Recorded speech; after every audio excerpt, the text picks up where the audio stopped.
Hello everyone, welcome to our lecture number 3 of chapter Mechanical Properties of Solids of class 11. So let's start our session with numericals. So screen पे भी question दिखाई दे रहा है, देखो. So two equal and opposite forces F and minus F acts on a rod of uniform cross sectional area A as shown in figure. So find the shearing stress and longitudinal stress on the section AB. So as per the figure, let's draw a diagram. So A B जो cross section दिखाई दे रहा है कुछ इस तरीके से है. This is our cross section A B.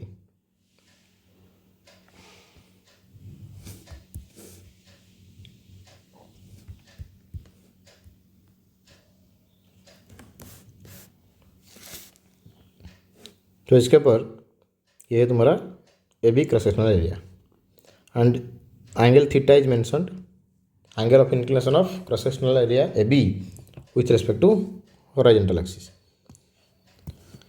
तो इसके ऊपर फोर्स अप्लाई हो रहा है कितना F. एंड ये चीज़ समझो, cross sectional area is A but AB वो जो क्रॉस सेक्शनल एरिया उसका एरिया A नहीं होगा. सो मैं जो रेड कलर पे भी शेडिंग कर रहा हूँ इसका एरिया कितना होगा we have to calculate.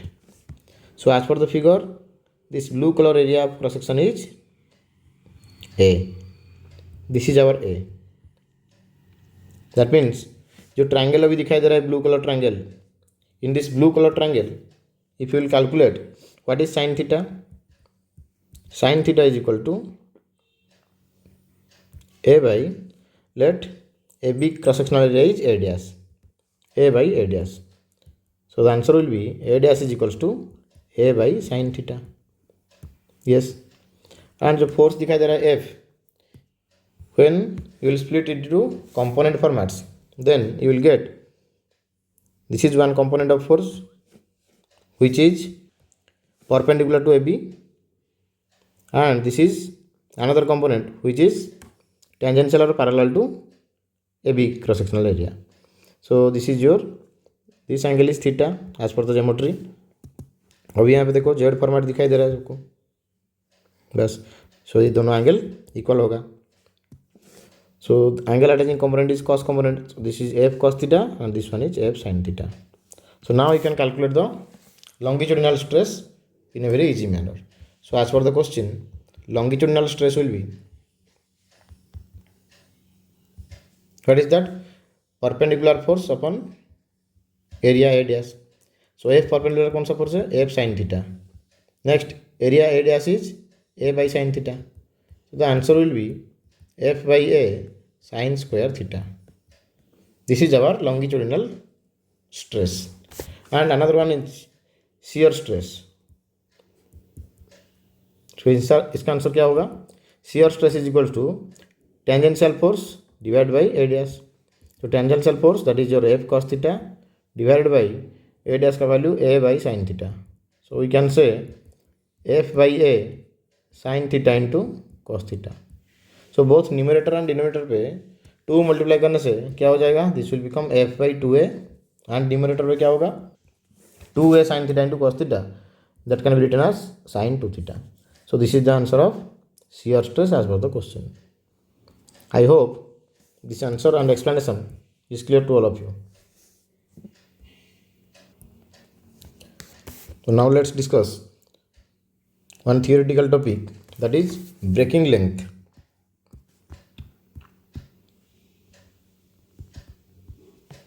Breaking length of wire due to its own weight.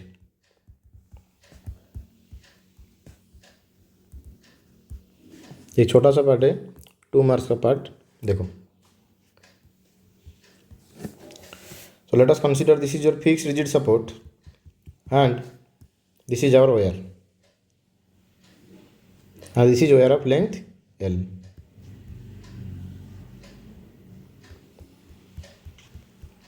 And the area of cross section of this wire is A suppose. So now as per the figure breaking force कितना होगा? Breaking stress is equal to breaking force by area. area of cross section, that means if I will say breaking force, that is equal to breaking stress into area of cross section. So breaking stress को P मान लो, let it is P, so P into A. So breaking force को इस तरीके से भी हम लोग लिख सकते हैं, ब्रेकिंग फोर्स का आंसर क्या होगा, एक वेट भी होगा, force is one type of weight, so we can say weight of wire. Breaking force is as per the mentioned question, it is mentioned in question and given data, breaking length of wire due to its own weight. So breaking force किससे ले हो रहा है, due to its own weight. So breaking force can be written as weight of wire, and weight of wire कितना होगा, mass of wire into acceleration due to gravity. Mass of wire को हम लोग ये भी लिख सकते हैं density into volume of wire into acceleration due to gravity. And ये वॉल्यूम ऑफ वायर को हम लोग ये भी लिख सकते हैं rho into area of cross section into length of wire into G. So अभी ये दो इक्वेशन को कंपेयर करने के बाद, so from 1 and 2 we will get rho A L G is equals to P into A. So इसमें answer क्या आ रहा है, ए तो कैंसिल हो गया, सो एल का आंसर क्या आ रहा है, P/0. So this is the breaking length, this L is our breaking length as per the question. ये एक छोटा सा हिस्सा, I hope it is clear. So Young's modulus अभी चल रहा था हमारा, जो भी न्यूमेरिकल हम लोग सॉल्व कर रहे हैं ये related to Young's modulus. So now listen one thing, एक नोट पॉइंट में डिस्कशन कर रहा हूँ, so pay your attention. So we know Young's modulus y is equal to FL/A delta L. तो इसमें मैं तीन चीज़ लिख रहा हूँ अभी. पहला चीज़ क्या है, देखो, first case if F and A are constant, F and A constant होने से जो y is equal to FL/A delta L, so delta L का आंसर क्या होगा, delta L is equal to, यहाँ पे मैं लिख रहा हूँ, delta L can be written as from this, delta L को हम लोग लिख सकते हैं FL/AY. So as per the given question,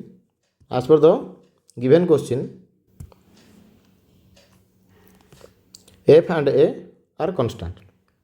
so F and A constant होने के बाद, सो हमको क्या दिखाई दे रहा है, देखो, तो F एंड A कॉन्स्टेंट होने के बाद, एंड मटेरियल तो चेंज नहीं हो रहा है, सो y तो कॉन्स्टेंट है ना एक मटेरियल का.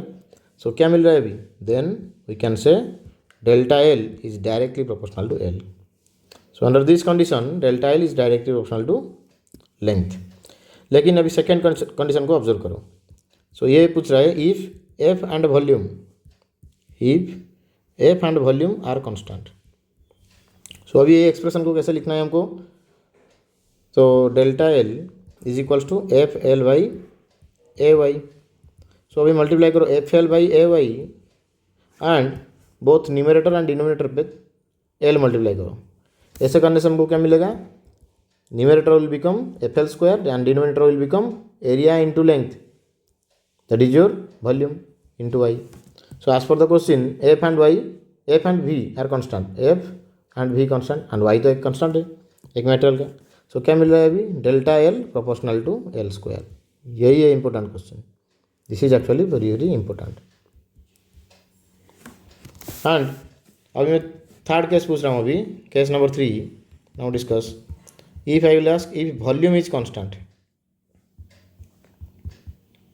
If only volume is constant. तो क्या लिखना है इसमें, volume is constant means we can say y is equals to FL²/V delta L. ये समझ में आया या नहीं, देखो यहाँ पे हमको इक्वेशन मिल रहा था जो ऊपर में लिखा हूँ, delta L is equal to FL²/VY volume के साथ, उसका आंसर. सो ये इसको मैं ये भी लिख सकता हूँ, delta L is equal to FL²/VY. So y का आंसर क्या होगा, y is equals to FL²/V delta L. So as per the question volume is constant only. Volume constant होने से क्या लिखेंगे हम लोग, ये volume is constant and y तो एक मेटेरियल का कांस्टेंट है ना. सो इसको एक्सपांड करके ऐसे भी लिख सकते हैं, F1 L1² by delta L1 is equal to F2 L2 square by delta L2. Yes? Okay. Next, solve a numerical. This is one of the finest question of this chapter. ये question दिखाई दे रहा है screen पे, देखो. This question is available in every book. So as per the question क्या पूछ रहा है? Let's listen. If a wire of length 2L, ऐसा एक वायर है, उसका एक्चुअल लेंथ क्या है? 2L. 2L is the actual length of the wire. And it is stretched between two clamps. इसको स्ट्रेच करने के बाद, इसको स्ट्रेच अभी है स्ट्रेचिंग पे है. And in this case a weight is attached at the mid point of the stretched wire. This is सब स्ट्रेच्ड वायर एंड इसका मिड पॉइंट ये वाला चीज़ है. सो इसके ऊपर एक वेट W अटैच करने के बाद due to which there is a depression X. अच्छा, ये वायर अभी कैसा हो जाएगा? ऐसा दिखाई देगा. सो प्रैक्टिकली ये वायर हमको ऐसा कुछ दिखाई देगा. सो दिस इज द नजरिया. यस, ऐसा कुछ तुम लोग ऑब्जर्व करोगे वायर में. वायर भी क्या हुआ? डिप्रेस हो गया ना. सो ये है तुम्हारा depression X. As per the mention question this small length is X. And ये क्या है? मिड पॉइंट मीन्स यहाँ से यहाँ तक का distance L. So length L के कंपैरिजन के हिसाब से जो depression X that is very very small. Obviously X is less than L. चल Y is the Young's modulus of the wire. Calculate stress, strain and depression. ये तीनों चीज़ को हम लोग कैलकुलेट करना है. सो क्वेश्चन का डाटा दिमाग में फिक्स रह गया आपके. अभी हम लोग शुरू करेंगे उसका सॉल्यूशन. देखो, तो क्वेश्चन को मैं अभी हाइड कर रहा हूँ और स्क्रीन के ऊपर फोकस करो. तो ये था हमारा actual wire. So for better understanding मैं अभी उसका एक्सपेंडेड और बड़ा सा डायग्राम कर रहा हूँ. देखो, ये था हमारा एक्चुअल वायर. इसका लेंथ क्या था? Original length is 2L. Weight attach करने के बाद वो भी ऐसे हो गया सब कुछ. तो वेट अटैच करने के बाद ऐसा दिखाई दे रहा है. यस, कितना? वो मास M. सो वेट का आंसर क्या होगा? उसका वेट होगा W. एंड यहाँ पे डिप्रेशन कौन सा है? देखो, this one is your depression. This is your depression X. ये क्या है हमारा? Depression X. अच्छा, मिड पॉइंट जो वेट अटैच किए हम लोग that is attached at the mid point. So one and से लेकर मिड पॉइंट तक डिस्टेंस कितना होगा? L, क्योंकि टोटल लेंथ क्या है? 2L. ये होगा हमारा L and this one will be remaining portion will be L also. So let's do the naming. AB is our original wire and C is the midpoint and M point is the point at which M is attached after depression, जो diagram पे हम लोग देख रहे हैं. So इसमें to calculate the strain value, what is the strain? Change in length by original length. यहाँ पे ओरिजिनल लेंथ क्या है? 2L. तो चेंज इन लेंथ हमको कैलकुलेट करना है. देखो, ये थोड़ा स्ट्रेच हो गया क्योंकि ये ओरिजिनल लेंथ क्या था? अभी ये था हमारा ओरिजिनल लेंथ 2L. अभी स्ट्रेचिंग होने के बाद क्या हुआ? AM प्लस MB, ये हमारा टोटल लेंथ आफ्टर एलोंगेशन. तो चेंज इन लेंथ क्या होगा? AM plus BM minus 2L. ये हमारा total length, change in length. So इसमें हमको लिखना चाहिए change in length. So change in length we can say change in length that is delta L. कितना होगा? AM plus MB minus original length that is 2L. अच्छा, AM and BM का answer क्या है? दिखाई दे रहा है, एक ट्रायंगल दिखाई दे रहा है तुमको, राइट एंगल ट्रायंगल ये वाला. सो इसमें we can solve the value. AM is equal to BM, that's answer is X square plus L square root over. Very good. So इसमें हम लोग लिख सकते हैं AM प्लस MB दोनों का वैल्यू बराबर, that is 2 into X square plus L square. So we can write 2 into X square plus L square whole root over minus 2L. So now 2 को कॉमन ले आओ. सो रिमेनिंग क्या हो जाए? X square plus L square whole root over minus L. So in this case now take L common. L को बाहर ले आओ. सो ब्रैकेट में कितना बचेगा? X square plus L square root over divided by L minus 1. So ये L को हम लोग ऐसे भी लिख सकते हैं L स्क्वायर का रूट ओवर. सो कुल मिलाकर डायरेक्टली हम लोग ऐसे लिख सकते हैं X square plus L square by L square whole root over minus 1. So इसको कैसे लिखोगे? देखो, सो 2l इंटू पार्ट पार्ट करके लिखोगे X square by L square plus L square by L square का value N whole power root over means whole power 1/2 -1। अच्छा, सो binomial जो theorem इसमें हमको पता क्या है, देखो as per the binomial theorem 1 + x to the power n कितना होगा 1 + nx। ये कब पॉसिबल है, when x is less than 1 से थोड़ा बहुत कम है x का value. So in this expression also देखो ये स्टाइल भी रिपीट हो रहा है। अच्छा, स्क्रीन को थोड़ा ऊपर कर रहा हूँ, try to cope up. So delta L का आंसर मैं लिखा हूँ 2l इंटू, इसको मैं लिख रहा हूँ a1 + x square by L square whole power 1/2 -1। बस ये हमारा एक्सप्रेशन। देखो ये भी बाइनोमियल एक्सप्रेशन को सेटिस्फाई कर रहे हैं नहीं, थोड़ा चेक करो। So 1 + something to the power n, ये समथिंग में बोल रहा हूँ ना, इसका वैल्यू क्या है देखो, ये समथिंग का वैल्यू क्या दिखाई दे रहा है। So as per the figure from figure and according to question x is less than l, that means x square is also must less than X L square. तो ऐसे भी हम लोग बोल सकते हैं X square by L square less than 1। बस, so binomial theorem भी सेटिस्फाई हो रहा है। So after applying binomial theorem, so it will become 1 + nx, that means 1/2 into something, that is x square by l square -1। सो अभी तुमको दिखाई दे रहा है ये 1 ये -1 कैंसिल हो गया। अभी क्या बचेगा 2l into x square by 2l square. So that means after cancellation ये एक l कैंसिल हो गया, सो क्या बचेगा x square by l। So this is the answer of change in length x square by l। x square by l is our change in length. Now we can solve the strain value. So first bit strain, strain का answer क्या होगा change in length by original length is 2l। so change in length क्या है x square by l, original length का value 2l, that is x square by 2l square। so this is the answer of strain, this is our strain value as per the mentioned data। और एक चीज़ stress को हम लोग कैसे calculate करेंगे, देखो stress भी कैलकुलेट करना है एंड डिप्रेशन का वैल्यू भी कैलकुलेट करना है। ओके, नाउ स्ट्रेचिंग होने के बाद ये एम अभी इक्विलिब्रियम पे है या नहीं, ऑब्वियसली इक्विलिब्रियम पे है, that mean net force acting on it will be 0। So अभी जो स्ट्रिंग के ऊपर tension away from the point of observation, यहाँ पे भी tension away from the point of observation, that means and ये क्वेश्चन में देखो ये एंगल थीटा मेंशन है। Yes, so as per the question ये एंगल हमको गिवन दे रहा है थीटा।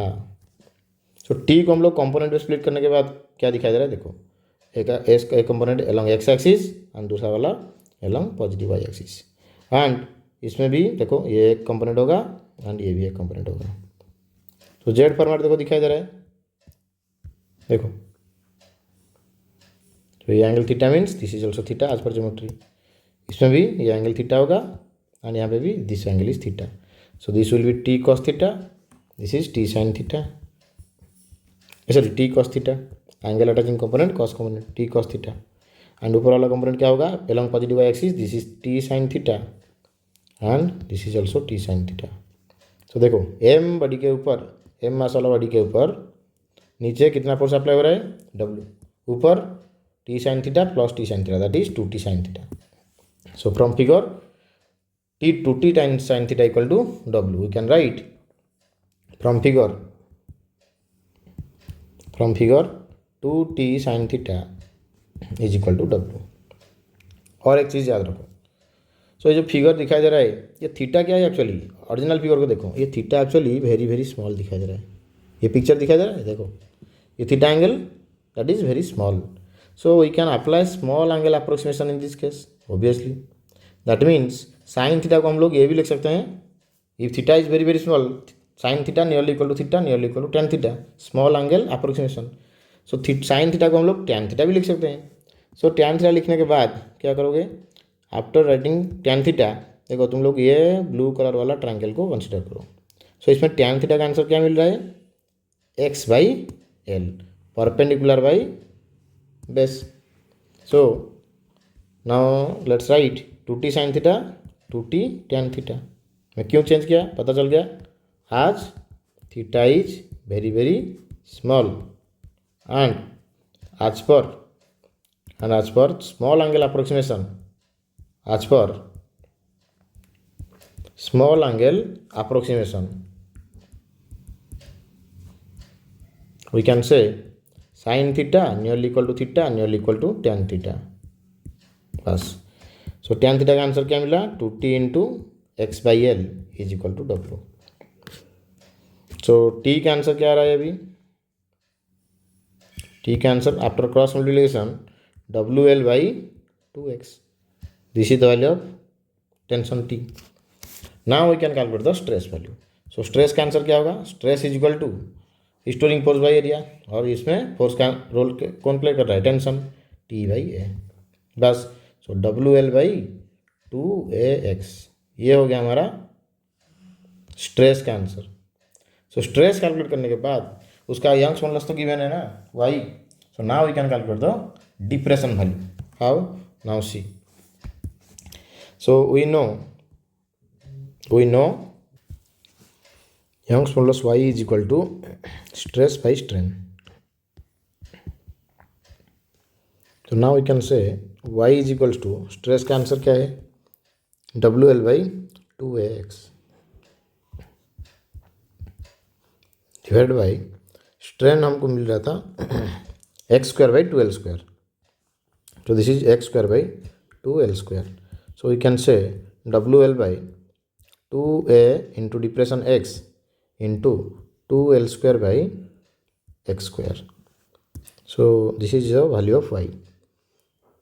सो देखो इसमें सॉल्यूशन करने के बाद 2 कैंसिल हो गया. सो इसमें हम लोग को मिल रहा है WL³ divide by AX³. So after cross multiplication x³ का आंसर कितना मिल रहा है WL³ divide by AY. So x का आंसर क्या मिलेगा, क्यूब रूट हमको लेना है. सो L³ का कितना होगा L एंड रिमेनिंग टर्म का power 1/3. So L into W by AY into power 1/3. This is our final answer. So question क्या पूछ रहा था हमको, स्ट्रेस का वैल्यू कैलकुलेट करो, स्ट्रेन कैलकुलेट करो एंड डिप्रेशन भी कैलकुलेट करो. तो तीनों चीज़ हो गया. देखो अभी you can take the screenshot. So this is the first. Next here we have calculated strain value completely. Next is for stress and finally depression का expression. I hope it is clear to all of you. Now come to our next question. देखो in this question what it is asking, now see. So यहाँ पे question available है, एक wire है, देखो sorry 2 wire है actually. This is 1 wire, this one is another wire. तो दोनों का area fraction same to same, लेकिन दोनों का Young's modulus different. That means these are 2 different wires. दोनों का लेंथ बराबर, एरिया फ्रक्शन बराबर एंड दोनों को एंड टू एंड कनेक्ट है अभी. That means they are in series. So नीचे W8 अटैच हो रहा है. So as per the mention question find the total change in length. You have to find total change in length and total equivalent Young's modulus. So remember one thing, in series combination ये जो W amount of wait दिखाई दे रहा है नीचे attach है ना. सो F1 का वैल्यू क्या होगा F2 के साथ बराबर ही है W. दैट मीन्स उसका असर दोनों वायर पे बराबर अप्लाई होगा. सो इन सीरीज कॉम्बिनेशन दोनों के ऊपर कितना फोर्स अप्लाई हो रहा है W. That means we can say weight across wire remain same. Weight across wire remains same.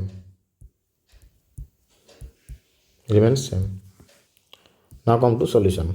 So we can say total change in length delta L is equal to change in length in first wire plus change in length in second wire. So we can say delta L का answer क्या होगा, we know y is equal to FL by A delta L. That means delta L is equal to change in length FL by AY. So as per this formula we can say delta L1 is equal to दोनों के ऊपर तो force का value बराबर. सो W दोनों का length L divide by area cross A first wire का and here Young's modulus is Y1 प्लस WL by AY2. हो गया अभी। सो कॉमन लेने के बाद क्या मिलेगा हमको, W L by A, take it as common, 1/y1 plus 1/y2। So finally we can say W L by A, ये तो एलसीएम यहाँ पे हो गया y1 y2, न्यूमरेटर पे y1 plus y2। This is the answer of total change in length. Now we have to calculate the equivalent Young's modulus. Equivalent Young's modulus calculate करने के लिए इसको मान लो एक ही वायर, दोनों को मिलाकर एक वायर कंसिडर करो। अभी एक रिजिड सपोर्ट के साथ अटैच में है। Then the total length from one end to other end, that is 2L, and इसका equivalent Young's modulus is y equivalent. Area of cross section क्या दिखाई दे रहा है, area of cross section is A, बस। So now we can say delta L in this case, total change in length, that is equal to F। अच्छा, इसके ऊपर कितना लोड अप्लाई हो रहा है, W। सो F और W, we can say it is W into total length is L, sorry 2L, divided by area of cross section A, Young's modulus is y equivalent, बस। तो इसमें देखो ये तो है तुम्हारा सेकेंड इक्वेशन, एंड इसको मान लो तुम्हारा first equation.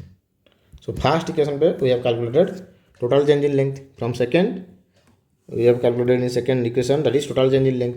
So from 1 and 2, from equation 1 and 2, ये दोनों को कंपेयर करने के बाद ये पता चलेगा। अच्छा, यहाँ पे डायग्राम पे वेट W को शो करना है हमको, ओके, वेट W को शो करना है। देखो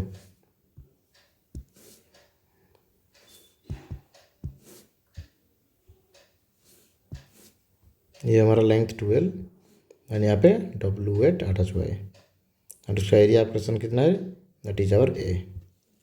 सो from equation 1 and 2 we can write WL by A into y equivalent is equal to WL by A into y1 plus y2 divide by y1 y2।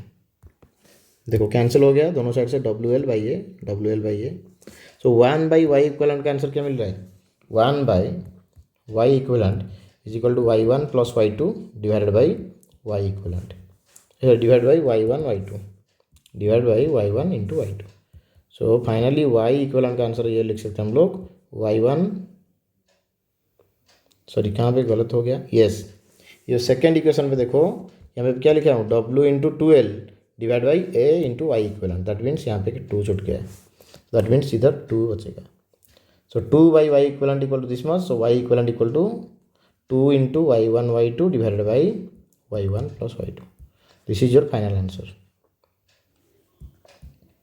This one is our final answer as per the question. I hope this question is clear to all of you. Yes. Next come to our next question.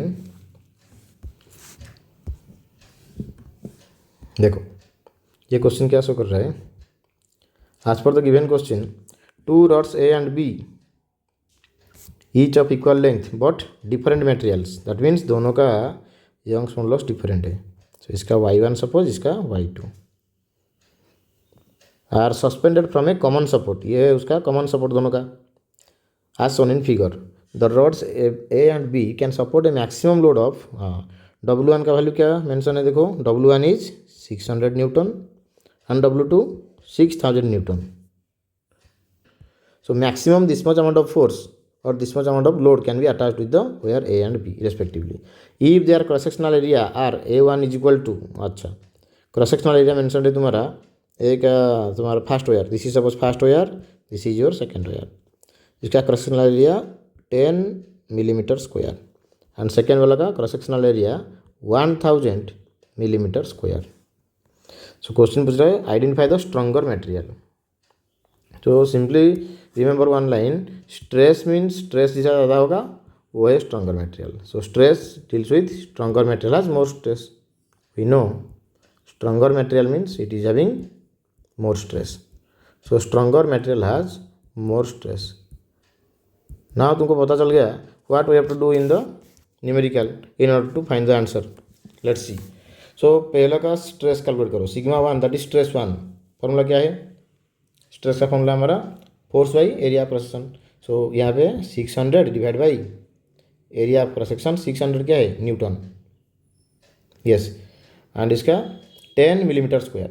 तो यहाँ पे जो A1 का value है ना, देखो A1 that is your 10 millimetre square. Yes, that means 10 into millimetre square को हम लोग SI में कन्वर्ट करने से क्या मीटर स्क्वायर कैसे कन्वर्ट करेंगे, देखो 10 मिलीमीटर स्क्वायर, तो 1 मिलीमीटर 1 मिलीमीटर का whole square, millimetre means 10 to the power -3 metre, उसका whole square that means 10 to the power -6, it will be 10 to the power -6 metre square. So 10 into 10 to the power -6 metre square. So यहाँ पे नीचे लिखना है 10 into 10 to the power -6। So calculation करने के बाद हमको मिलेगा 60 into 10 to the power 6 newton per metre square. And sigma 2 calculate करो, 6000 न्यूटन डिवाइडेड बाई, इसका आंसर क्या है 1000 मिलीमीटर स्क्वायर, अभी लिखे थे हम लोग। सो 1000 कैलकुलेट करने के बाद तो ये 6 by 10 to the power -6 that is equal to 6 into 10 to the power 6 newton per metre square. Very good. So देखो कंपेयर करो अभी। सो पहला का 6 into 10 to the power 6, sorry 60 into 10 to the power 6 and second होया क्या 6 into 10 to the power 6। So which one is greater, first होयर, that means होयर A 10, wire A is stronger material, wire A is stronger material. This is our final answer. Yes, next come to our next question.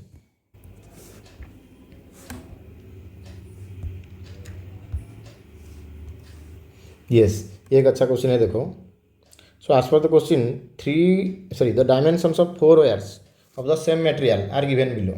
Okay, in which wire the increase in length will be maximum when same tension is applied. So हर एक wire में देखो चारों wire में तुम्हारा tension that is same. So F का value same है ना। अच्छा, तुमको क्या गिवन दिया है, देखो length and diameter, in each and every option length and diameter के बारे में पूछ रहे हो, वो गिवन डाटा है, देखो। सो एक कॉमन फार्मूला देखो मैं क्रिएट कर रहा हूँ। First observe it, we know Young's formula Y is equal to F L by A delta L. अच्छा, सो इसमें डेल्टा एल का आंसर क्या होगा, F L by A Y, that means we can say delta L proportional to L by A. अच्छा, area को हम लोग लिख सकते हैं pi R square. So A means pi R square area per section.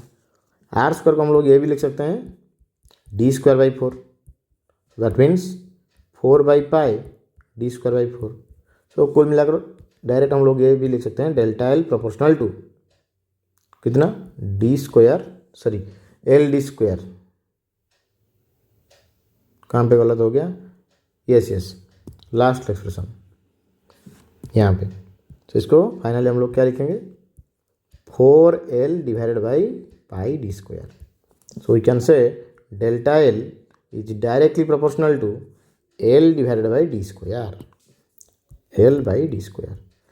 वो एक्चुअली क्वेश्चन में पूछ रहा है इन हुई जो यार increase in length will be maximum. अब increase in length means delta L का मैक्सिमम वैल्यू पूछ रहा है। So when delta L tends to maximum that means इसका जो L by D square is directly proportional to delta L, वो भी maximum होना चाहिए। So in each and every case first find L by D square value, L by D square जिसमें maximum value देगा हमको, that shows the increase in length will be maximum in that option और in that answer. सो पहला case में देखो, पहला first case में दिखाई दे रहा है लेंथ का वैल्यू 100 सेंटीमीटर, डायमीटर 1 मिलीमीटर। सो पहला केस में मैं कैलकुलेट कर रहा हूँ एल बाई डी स्क्वायर का वैल्यू, एल का value 100 centimetre divide by D square, D is 1 millimetre, 1 millimetre का स्क्वायर। सो इसको मैं लिख रहा हूँ 100 centimetre by millimetre square. Unit को कन्वर्ट करना जरूरी नहीं है। यस, देखो मैं कैसे सॉल्व कर रहा हूँ। सेकेंड बिट में एल बाई डी स्क्वायर का आंसर कितना होगा, so length is 200 centimetre, then diameter 2 millimetre का होल स्क्वायर। सो 200 बाई 2 का स्क्वायर 4, 200 बाई 4 कितना 50। So 50 centimetre per millimetre square. Then third case में एल बाई डी स्क्वायर कितना होगा, वही l by D square means 300 centimetre divided by 3 millimetre का whole square. So 300 by 9, 300 by 9 हमको मिलेगा, that means 33.3 unit centimetre per millimetre square. And option 4 पे देखो L by D square का answer कितना आ रहा है। सो 50 centimetre divided by 0.5 millimetre. So 0.5 means 1/2 millimetre का होल स्क्वायर। सो 1/4 ऊपर चला जाएगा तो 50 into 4 that is 200 centimetre per millimetre square. तो चारों ऑप्शन को कंपेयर करने के बाद this value is maximum 200 centimetre per millimetre square L by D square value that is maximum in case of what fourth option. That means as per the question option number D और option D is our correct answer. तो question पूछ रहा था ना in which case increase in length is maximum. सो जिसमें L by D square value maximum होगा उसमें हम लोग बोल पाएंगे in that case change in length is also maximum. ये क्या अच्छा क्वेश्चन है। Yes now solve one of the very important question. देखो दिस इज आवर क्वेश्चन। तो क्वेश्चन पे गिवन क्या है, ए light rod of length 2 meter is suspended from the ceiling horizontally by means of two vertical wires of equal length. Okay ये है तुम्हारा light rod.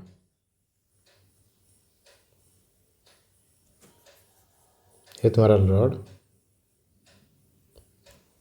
It is suspended from the ceiling horizontally place है by means of two wires. Suppose ये एक wire और दूसरा है तुम्हारा वाइट कलर वायर। ये है तुम्हारा दूसरा वायर। अच्छा इसको एंड टू एंड सस्पेंड कर रहा हूँ। देखो हो गया। एंड सेलिंग क्या है हमें, देखो ये है हमारा सेलिंग। आगे पढ़ो क्वेश्चन को। One of the wire is made up of steel, let it is your steel wire. And दूसरा क्या है, क्रॉस सेक्शनल एरिया स्टील का कितना दे रहा है 10 to the power -3 metre square. Okay इसका cross sectional area 10 to the power -3 metre square. And other is of brass, second one is brass. तो इसमें क्या गिवन है देखो, in which cross sectional area 2 into 10 to the power -3 metre square. Okay find out the position along the rod at which a weight may be hung. कौन सा position, यहाँ पे suppose मैं बोल रहा हूँ यहाँ पे एक वेट को हम लोग बस अटैच करने के। सो क्वेश्चन पूछ रहा है ऐसा एक पोजीशन बोलो जिसमें जहाँ पे हम लोग एक वेट को सस्पेंड करने के बाद इक्वल स्ट्रेस जनरेट होगा इन both the wires. And second भी पूछ रहा है equal strain in both the wires. पहले फर्स्ट क्वेश्चन को समझो, कौन सा पोजीशन पे वो रॉड का एक डब्ल्यू अमाउंट ऑफ वेट अटैच होने के बाद ये दोनों वायर पे टेंशन सपोज यहाँ पे T1, सो ब्रास वायर पे tension T2, T1 equal to T2 ये होगा। दोनों वायर पे टेंशन बराबर दिखाई देगा। सो इसमें देखो फॉर इक्वल स्ट्रेस पहला बिट, फर्स्ट बिट पूछ रहे हो for equal stress in both wires. Equal stress means what, force by area T1/A1 is equal to T2/A2. So we can write T1/T2 that is equals to A1/A2। Patience के साथ इसको समझो। अच्छा अभी वो क्या है, वो सस्पेंडेड है अभी, दैट मीन्स इक्विलिब्रियम कंडीशन पे है। रोटेशनल इक्विलिब्रियम का कंसेप्ट यहाँ पे अप्लाई करने के बाद we can solve the numerical in a very systematic manner. So मेरे हिसाब से देखो apply torque for rotational equilibrium, apply torque for rotational equilibrium. So वो चीज़ क्या है देखो, जिस पॉइंट हम लोग सस्पेंड किए हैं ना, देखो सो स्टील वायर से उसका डिस्टेंस क्या है, लेट इट बी x। अच्छा ये 2 मीटर लेंथ ना, ये वायर का लेंथ क्या है 2 मीटर। सो जो पॉइंट ऑफ सस्पेंशन से ब्रास का डिस्टेंस कितना होगा, ब्रास वायर का distance that will B 2 - x। So rotational equilibrium क्या बोल रहा है, सो इसको ले जाओ x1, 2 - x को x2। सो इक्वेशन होगा T1x1 is equal to T2x2 rotational equilibrium. Yes क्योंकि T1 जो फोर्स दिखाई दे रहा है T1 वो रेस्पॉन्सिबल है कौन सा डायरेक्शन में रोटेट करने के लिए, क्लॉकवाइज। लेकिन T2 it is responsible for anti clockwise rotation. लेकिन अभी इक्विलिब्रियम पे है that means T1 × x equal to T2 × x2। सो x1 value x equal to T2, x2 का आंसर क्या होगा 2 माइनस एक्स, मिल गया देखो। सो T1/T2 कितना होगा 2 माइनस एक्स बाई एक्स। लेकिन यहाँ पे T1/T2 कितना दिखाई दे रहा है, T1/T2 दिखाई दे रहा है हमको A1/A2 दिखाई दे रहा है। तो दोनों इक्वेशन को कंपेयर करो। सो A1/A2 इक्वल टू क्या मिलेगा 2 minus x by x. I think it is clear. यहाँ पे किसको सॉल्व करना है देखो। हाँ, इसको हम लोग प्रोसीड भी कर सकते हैं। देखो T1/T2 का आंसर क्या है, पहले प्रोसीड करो। T1/T2 is A1/A2, very good. So that is equal to 2 minus x by x. अच्छा, A1 मीन्स स्टील वेयर, उसका एरिया प्रोसेसन 10⁻³ दूसरे का 2 into 10⁻3। So it is 10⁻³ divide by 2 into 10⁻³ is equals to 2 minus x by x. So cancel होने के बाद 1/2 is equals to 2 minus x by x.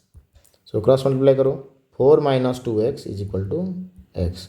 So 3x is equal to कितना मिला 4। तो एक्स का आंसर क्या मिलेगा, एक्स का आंसर है तुम्हारा 4/3, वेरी गुड। सो ये आंसर तो मिल गया हमको इजीली। तो देखो पहले स्ट्रेस बराबर बोल रहा है वो, दोनों यार पे स्ट्रेस का आंसर बराबर होगा, यस। वहाँ पे हम लोग शुरू करने से मिल गया हमको। देन रोटेशनल इक्विलिब्रियम अप्लाई करो, देन इक्वेट करने के बाद x का वैल्यू 4/3। x क्या है, position of that point of suspension of weight W from the steel wire. Next bit को चलो, नेक्स्ट बीट क्या पूछ रहा है देखो, for equal strain in both the wires find the position of the rod at which a weight may be hung. Yes, for equal strain, फिर से देखो फॉर इक्वल स्ट्रेन कैसा होगा। नेक्स्ट पेज सॉल्व करेंगे हम लोग। For second bit, for equal strain, for equal strain, that means strain in one wire, strain in first wire that is equals to strain in second wire। yes, तो strain का answer क्या है हमारा, strain को हम लोग ये भी लिख सकते हैं क्या, y is equal to stress by strain. तो strain is stress by y, that means stress in first by y1 equal to stress in second divided by y2। so stress in one means force by area, that means F1, that means force is T1, T1 by A1 into y1 equal to T2 by A2 into y2, very good.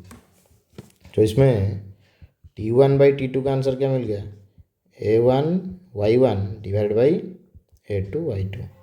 This is the value of T1/T2। Okay, फिर से वही rotational equilibrium. So from rotational equilibrium,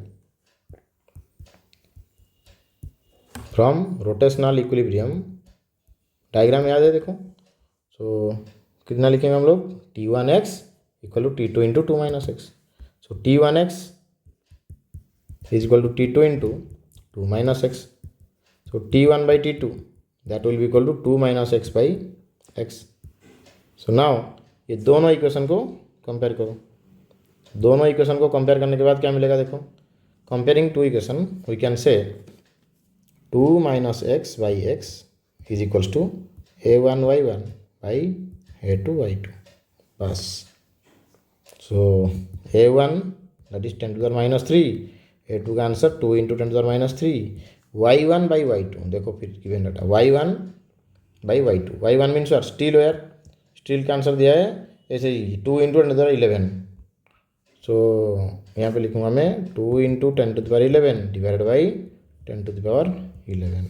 so cancel हो गया, 2 भी cancel हो गया, 10⁻³ भी cancel हो गया देखो।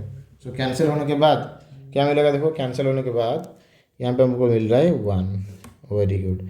सो 2 minus x is equals to x.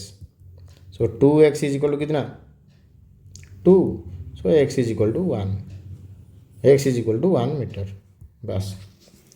This is our answer, yes as per the mentioned data, yes। so in this way you have to solve। Stress को कंसेप्ट देखो समझ में आने के बाद स्ट्रेन भी उसी तरीके से हम लोग सॉल्व कर पाएंगे, same to same process, yes। so with this I want to conclude this class। So in next class also we will solve some numerical. After that we will discuss the theoretical portion. Yes. So thank you. Have a nice day and try to share this video, link of this video to your friends. Okay. Thank you.